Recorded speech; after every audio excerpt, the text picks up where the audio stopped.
Hello everyone, welcome to my channel Online Biology Tutorials. We are studying chapter number 8, Human Health and Disease. We are already done with what is health, types of diseases, good humor hypothesis, and bacterial diseases we have studied whatever was there in NCERT. We are heading towards protozoan diseases, and in this we will be studying two diseases. One is malaria and other is dysentery. Malaria is very important. The complete concept should be understood, and this can come for 5 marks question. Especially the life cycle of Plasmodium makes malaria a very important disease to be prepared for this chapter. I hope you have subscribed to my channel. If not, kindly do so. Let's get started with our topic. So as I said, we will be studying two diseases. One is malaria and second is dysentery. Remember, dysentery we have read in bacterial disease as well, but that was bacillary dysentery, means the dysentery was caused by bacteria.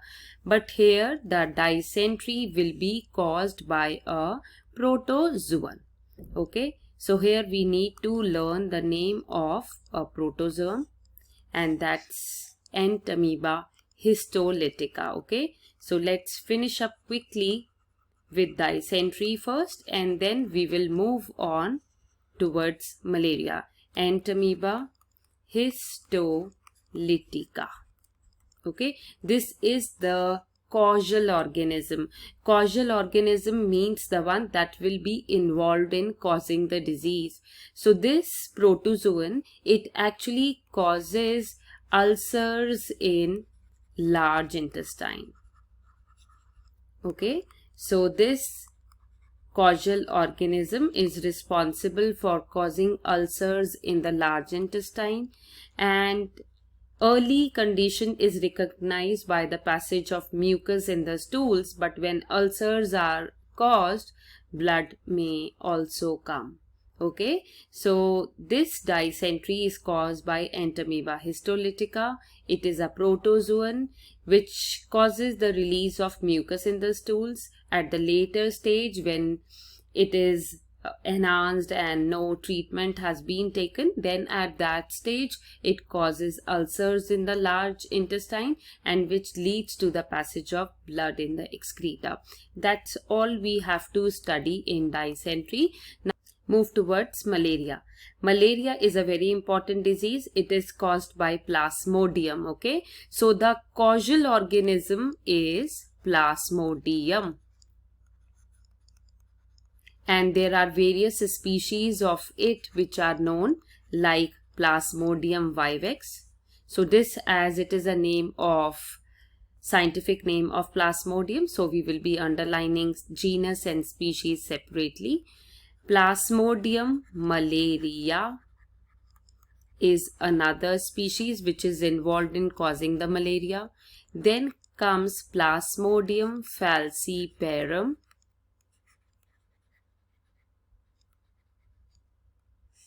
and Plasmodium ovale. Okay, so for the NEET students, you have to learn all the 4 Plasmodium species, because they may ask anything that which of these species is involved. So you need to know all, because there will be one option which will say all of these. So you need to learn the names of all the species: vivax, malaria, falciparum, and ovale. Right? Now, very important thing, that malaria is vector-borne disease. Means it will be spreading from unhealthy to healthy individual with the help of vector. Okay, so vector in this case is female Anopheles mosquito. This vector female Anopheles mosquito, it will be responsible in transmitting the disease from one individual to the other. Okay, so we are going to study the life cycle of Plasmodium falciparum, which is again as I said in the beginning, is very important. Okay, so let's get started with the life cycle of Plasmodium falciparum, because this is the one species which is generally involved in causing malaria. So this makes the study important, right? Now, for Plasmodium falciparum, it is digenetic in nature. Now, when I say digenetic, that means it will be completing its life cycle in two hosts. Host will be the one in which this causal organism will be inhabiting. Okay, so it will complete its life cycle if it will get both the hosts, and another is secondary host. Remember, sexual maturity always happens in the primary host. In the case of Plasmodium, primary host is the mosquito, and its complete name will be female Anopheles mosquito, and secondary host will be human. That means sexually mature behavior will be attained in the female Anopheles mosquito, and rest cycle will be completed in the human being. Okay, so this is important. Digenetic means the life cycle of Plasmodium gets done in two hosts. Let's start. This is our mosquito. Now this mosquito, as it is the primary host, thus it will be carrying Plasmodium falciparum. Okay, so primary host is mosquito, female Anopheles mosquito. FA means female Anopheles mosquito, and it will have Plasmodium falciparum in its body. The forms are very important, means if it is there, in which form it is there. So it is there in the sporozoite form. So when this carrier female Anopheles mosquito, it takes a bite on human body part, then the sporozoite is transferred in the human. Means sporozoite gets transferred from the female Anopheles mosquito to the human by blood sucking of the mosquito. Now human will have this sporozoite in the blood. You know that blood has the capability to circulate in the body. So this sporozoite will be circulating in the body, and it will ultimately go to the liver of the individual. So this sporozoite which has gone to the liver, it will do asexual reproduction there, and this sporozoite will be converted into the merozoite form. So after asexual reproduction, sporozoite will get transformed in the merozoite. From there it will burst and it will be again released in the blood. As it will come in the blood, it will finally go in the RBCs, and there asexual reproduction will happen again. But here the merozoites which have entered the RBCs, they will transform into gametocytes, right? So these gametocytes are the mother cells that will give rise to the gametes. So gametocytes are there in the human RBCs.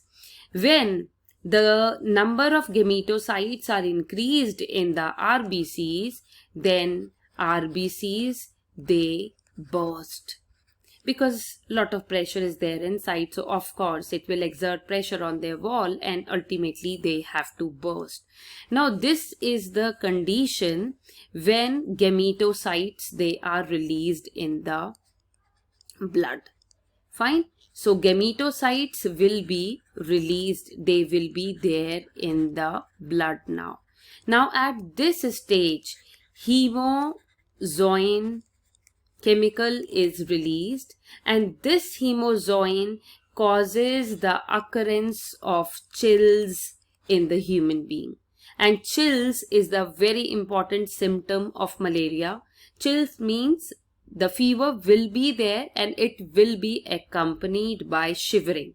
Okay, so RBCs, they will get burst, gametocytes will be released in the bloodstream, and the chemical will also be released, which causes the occurrence of chills, and the fever will be reoccurrent, means it will continuously come, it will rise high, it will go down, and these are the main symptoms in malaria.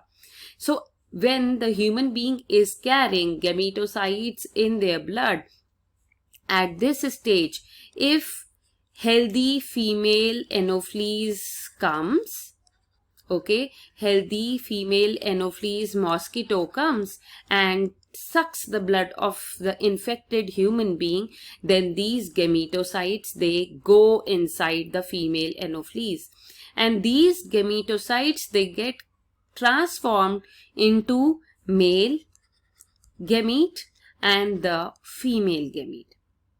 Right? So gametocytes are the mother cell that will give rise to the gametes. So now the female Anopheles, which has just sucked the blood of the unhealthy individual, now female Anopheles again has become the carrier.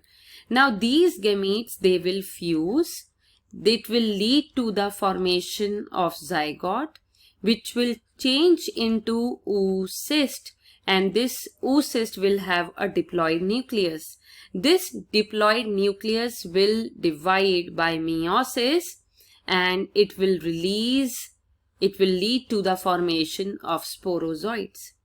These sporozoites, which are formed by the rupturing of the oocyst, these sporozoites will be there in the mosquito in its salivary gland. Now this female Anopheles mosquito is again the carrier.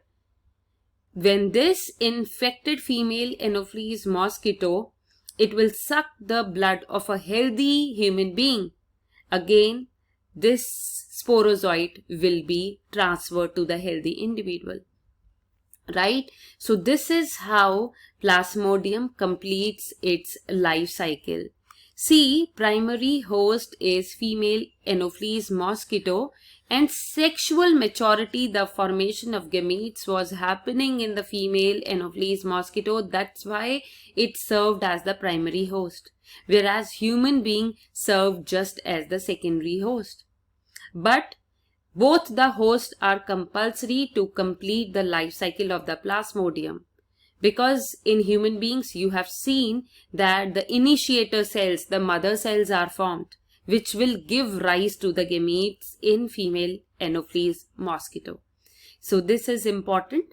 Just go through it once again. Hope this was helpful to you. Stay tuned for more videos. Thank you.